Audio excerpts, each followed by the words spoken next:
আহরণ বাড়বে না। অর্থনীতিতে যদি বিনিয়োগ না থাকে তাহলে তো রাজস্ব আহরণ বাড়বে না। এই এক্সপোর্ট ইম্পোর্ট না থাকে তাহলে তো রাজস্ব আহরণ বাড়বে না।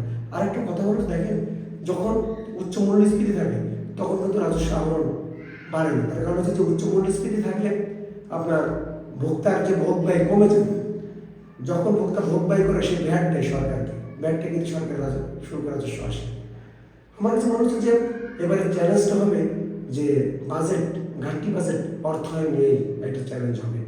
কারণ আমরা বারবার বলছি যে ব্যাংক খাত থেকে ঋণ নেওয়া যাবে না, তাহলে বেসরকারি খাত এটা ট্র্যাপে পড়ে যাবে, বেসরকারি খাত গতিহীন হয়ে যাবে, কর্মসংস্থান হবে না, বেকারত্ব বাড়বে।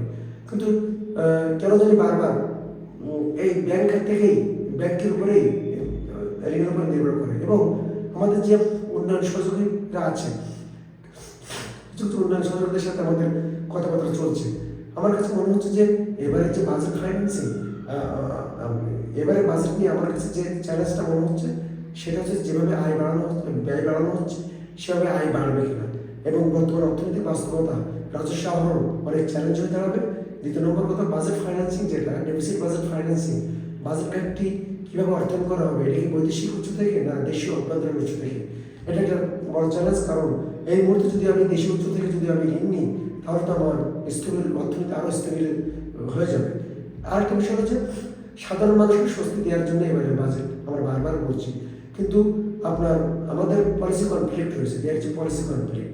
কারণ আমি সাধারণ মানুষকে স্বস্তি দেওয়ার জন্য আমি সামাজিক নিরাপত্তা কর্মসূচির আওতা বাড়াচ্ছি, খাত বাড়াচ্ছি, কিন্তু একদিকে আমি তেলের দাম, জ্বালানি তেলের দাম 1 মাসে 2বার বাড়িয়েছি, আরেকদিকে আমি বিদ্যুৎ দাম বাড়াচ্ছি। সুতরাং আপনার এই যে বিদ্যুৎ জ্বালানির দাম বাড়ানো হলো, এটা তো এর প্রভাব তো আপনার সব জায়গায় পড়বে এবং এটা মূল্যস্ফীতিকে আরও উস্কে দেবে। সুতরাং সরকার বলছে মূল্যস্ফীতি আমরা 7.5%-এর ভিতরে আমরা নামিয়ে আনবো, কিন্তু বর্তমান বাস্তবতায় যেটা বলছে সরকারের যে পলিসি ভিতরে যে এই সাংঘর্ষিক পলিসি নিয়ে আপনার মূল্যস্ফীতি কমার সম্ভাবনা আমি দেখছি না।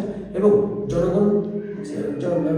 জনগণ যে স্বস্তি পাবে সেটাও আমি আশা করতে পারছি না। তার কারণ হচ্ছে যে আপনাকে পলিসি কনফ্লিক্ট থাকলে আপনার জনগণের যে প্রত্যাশা, সেই প্রত্যাশা পূরণ হয় না। আরেকটা বিষয় হচ্ছে এবারের বাজেটে আমরা দিচ্ছি 9 লাখ কোটি টাকার উপরে আমরা বাজেট দিচ্ছি, কিন্তু আমাদের এবার আরেকটা চ্যালেঞ্জ হচ্ছে এবং প্রতি বছরই চ্যালেঞ্জ রয়েছে বাজেট বাস্তবায়নের হার। আমি বাজেট বাস্তবায়ন করার জন্য যে আমার যে স্বচ্ছতা দরকার, সেই স্বচ্ছতা আমি নিশ্চিত করতে পারবো কিনা, বাজেট বাস্তবায়ন করার জন্য আপনার ক্যাপাসিটি দরকার, সেই ক্যাপাসিটি গ্রো করতে পারছি কিনা। কারণ বাংলাদেশের বাজেট বাস্তবায়নের হার খুবই কম এবং বাজেটের বেশিরভাগ টাকাই আমার কাছে মনে হচ্ছে যে এটা অপাত্রে চলে যায়। কারণ প্রতিটা অর্থ বছরের শেষ 3 মাসে খুব তড়িঘড়ি করে মন্ত্রণালয় কিন্তু সমস্ত কিছু পাশ করে দেয়। আমার কাছে মনে হচ্ছে যে বাজেটটা এমন ভাবে বাস্তবায়ন করা উচিত যাতে করে জনগণের প্রত্যাশা পূরণ হয়, জনগণের আকাঙ্ক্ষা পূরণ হয়, নতুন সরকারের কাছে যে প্রত্যাশা ছিল সেই প্রত্যাশা যাতে পূরণ হয়। আরেকটা কথা বলবো, এবারে যে বাংলাদেশের যে ব্যাংকিং খাত রয়েছে অনেকগুলো রুগ্ন, যে আপনার এশিয়ার ভিতরে হোক, দক্ষিণ এশিয়ার ভিতরে হোক, সব দেশেই আপনার জিডিপির 15% বাজেট থাকে। বাংলাদেশে এটা 12-13%-এর ভিতরে ঘোরাঘুরি করতেছে এখনো পর্যন্ত। বাজেট যে এত বড় বাজেট সেটাও বলবো না compare to other countries, compare to peer countries. তবে বাজেট যেটা আগামীকাল যেটা ঘোষণা করতে যাচ্ছে সেটার ভিতরে আসলে অনেক চ্যালেঞ্জও লুকিয়ে আছে। যেরকম সরকার সব আপনার ব্যয়ের খাত বাড়াতে সরকার অঙ্গীকার করেছে এবং এখনও করছে। সামাজিক নিরাপত্তা কর্মসূচি 4-5টা খাত নতুন করে বাড়ানো হয়েছে। কথা হলো যে আমার আয়ের খাতকে নিশ্চিত করতে হবে, আমার রাজস্ব আহরণকে নিশ্চিত করতে হবে।